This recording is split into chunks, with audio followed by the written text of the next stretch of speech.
Halo semua, kembali lagi di channel ini. Kali ini saya akan membahas film yang berjudul Annabelle. Namun sebelum kita lanjutkan, jangan lupa untuk klik tombol subscribe, like, dan share channel ini agar kalian bisa dapat notifikasi terbaru. Oke, langsung saja kita bahas filmnya. Tahun 1946 pembuat boneka, Samuel Mullins yang diperankan oleh Anthony LaPaglia, membuat karya baru, boneka yang kemudian dikenal sebagai Annabelle. Saat bekerja, Samuel mendapat catatan kecil dari putrinya Annabelle atau yang sering dipanggil Bi untuk bermain petak umpet. Samuel menemukannya dan mulai menggelitiknya, istrinya Esther datang dan ikut bergabung. Keluarga Mullins kemudian pergi ke gereja. Seorang laki-laki bertanya kepada Samuel kapan kumpulan boneka berikutnya akan siap, dan Esther berkata mereka siap untuk pergi. Saat dalam perjalanan pulang, ban mobil mereka kempes. Esther melihat sebuah mobil datang dan mencoba menandainya. Saat Samuel melepas ban, bautnya lepas. Bi pergi untuk mengambilnya tetapi dia tidak sadar kalau ada mobil yang lewat, sehingga mobil itu menabraknya dengan kencang. 12 tahun kemudian, seorang biarawati, Sister Charlotte, mengendarai mobil bersama 6 gadis yatim piatu, Janice, Linda, Carol, Nancy, Kate, dan Tierney. Janice dan Linda adalah teman baik, tetapi Janice menjadi cacat karena menderita polio. Gadis-gadis itu tiba di rumah keluarga Mullins sebagai rumah baru mereka. Kami mendengar bahwa Esther mengalami kecelakaan bertahun-tahun sebelumnya, dan tidak banyak lagi yang diketahui tentang dia. Samuel menunjukkan Janice kursi gantung yang awalnya dibuat untuk Esther sehingga dia bisa naik turun tangga. Gadis-gadis itu pergi memilih kamar mereka. Janice dan Linda mendapatkan kamar sendiri. Janice mencoba masuk ke tempat yang dulunya adalah kamar Bi, tetapi Samuel dengan tegas mengatakan kepadanya bahwa ruangan itu harus tetap terkunci setiap saat. Gadis-gadis itu kemudian pergi keluar untuk menjelajahi sekitar daerah tersebut. Linda mencoba untuk tetap tinggal agar Janice tidak sendirian, tetapi Janice tidak ingin diperlakukan berbeda karena kondisinya, jadi dia membiarkan Linda pergi bermain dengan yang lain. Saat sendirian, Janice merasakan ada yang sesuatu yang berjalan mendekat, tetapi saat dia berbalik tidak ada apa-apa di belakangnya. Di malam hari, Janice bangun dan dia berjalan di luar kamarnya. Kamar Bi tidak terkunci, dan dia masuk dengan hati-hati. Dia menemukan rumah boneka tua milik Bi dan beberapa mainannya, ditambah kunci yang membuka pintu tersembunyi di ruangan itu.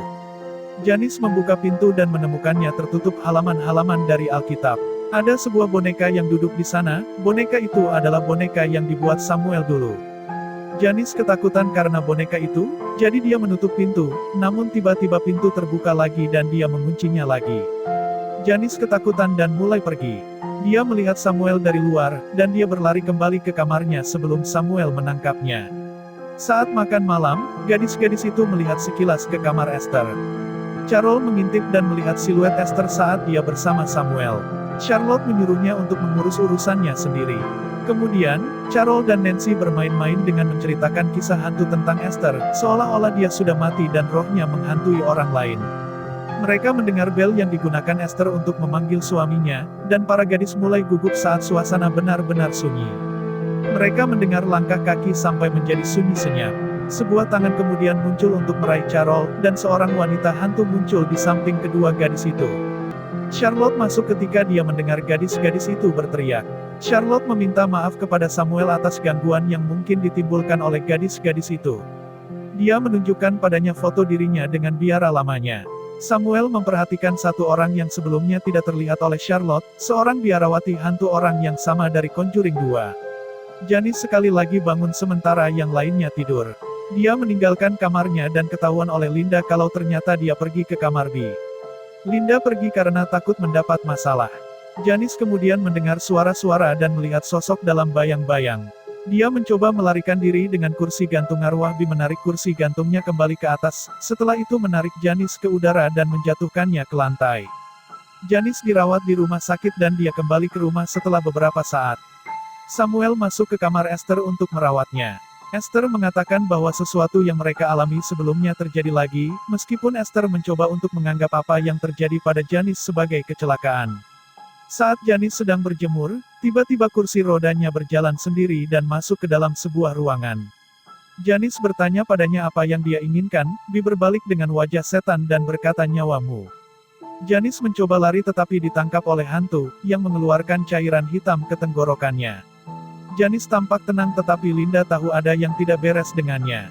Dia mengaku kepada Samuel bahwa dia dan Janice ada di kamar B, saat Linda mengatakan kalau Janice menemukan sebuah boneka bergaun putih. Samuel marah, boneka itu sudah disembunyikan tidak mungkin muncul kembali. Dia memerintahkan Linda untuk tidak pernah mendekati boneka itu. Samuel kembali ke dalam rumah dan menemukan boneka itu duduk di meja makan. Di sebelahnya ada catatan yang bertuliskan menemukanmu. Tiba-tiba Janice muncul dan berubah menyeramkan menunjukkan bentuk aslinya kepada Samuel.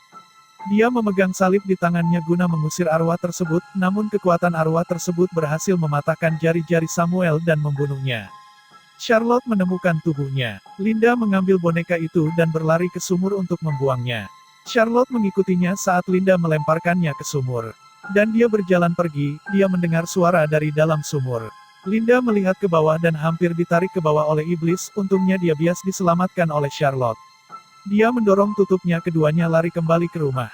Charlotte pergi ke kamar Esther dan bertanya padanya apa ada kesepakatan dengan boneka itu. Esther ketakutan saat melihatnya tapi dia mengatakan yang sebenarnya pada Charlotte. Setelah Bi meninggal, dia dan Samuel putus asa dan berharap ada cara untuk menjangkau dan berkomunikasi dengan putri mereka. Keinginan mereka dijawab oleh roh yang mengaku sebagai Bi, dia meminta agar bisa pindah ke boneka itu. Samuel dan Esther mengiyakan, mereka pada awalnya merasa senang seolah-olah Bi telah kembali dalam hidup mereka, sampai suatu hari arwah yang mengaku sebagai Bi itu menyerang Esther dan mencungkil matanya. Dia melepas topeng porselennya untuk memperlihatkan cacatnya pada Charlotte. Boneka itu disegel di dalam kamar setelah rumah itu diberkati oleh seorang pendeta. Esther menjelaskan bahwa boneka itu adalah berita buruk. Charlotte bersiap untuk mengeluarkan gadis-gadis itu, tetapi mereka tidak dapat menemukan Janice. Gadis-gadis itu pergi mencari Janice, hanya untuk dihantui di setiap kesempatan. Janice muncul dan iblis di dalam dirinya mengangkat Charlotte dan membantingnya ke cermin. Carol, Nancy, Kate, dan Tierney pergi ke gudang, tetapi Carol terkunci di dalam dan dihantui oleh orang-orangan sawah yang tampaknya menumbuhkan tangan setan untuk merobek topeng dari wajahnya. Beruntung Carol bias keluar sebelum iblis menangkapnya. Gadis-gadis itu menemukan Esther mati dengan bagian atas tubuhnya digantung di dinding. Janice mencoba menyerang Linda dengan pisau sampai Charlotte berhasil menggagalkannya dengan boneka itu. Janice menusuk boneka itu, Charlotte memberikan sebuah kalung rosario dan melempar Janice juga boneka itu kembali ke lemari. Polisi tiba dan menggeledah kamar B. Mereka hanya menemukan boneka itu di lemari. Namun ada lubang di dinding yang dilewati Janice. Dia tidak bisa ditemukan di rumah. Charlotte dan gadis-gadis itu meninggalkan rumah keluarga Mullin. Linda sangat merindukan sahabatnya. Beberapa waktu kemudian, Pete dan Sharon Higgins tiba di panti asuhan. Mereka menemukan Janice, yang sekarang menjadi Annabelle. Pete dan Sharon mengadopsinya. Mereka bahkan memberinya boneka baru. 12 tahun berlalu ke tahun 1970, Annabelle sudah dewasa. Keluarga Higgins sedang tidur sampai mereka mendengar suara. Pete pergi untuk menyelidiki, tiba-tiba Annabelle datang dan dia menyayat leher Pete. Pacarnya memasuki kamar untuk membunuh Sharon. Di rumah sebelah, John dan Mia Gordon bangun karena mendengar suara bising. John pergi ke rumah Annabelle untuk menyelidiki.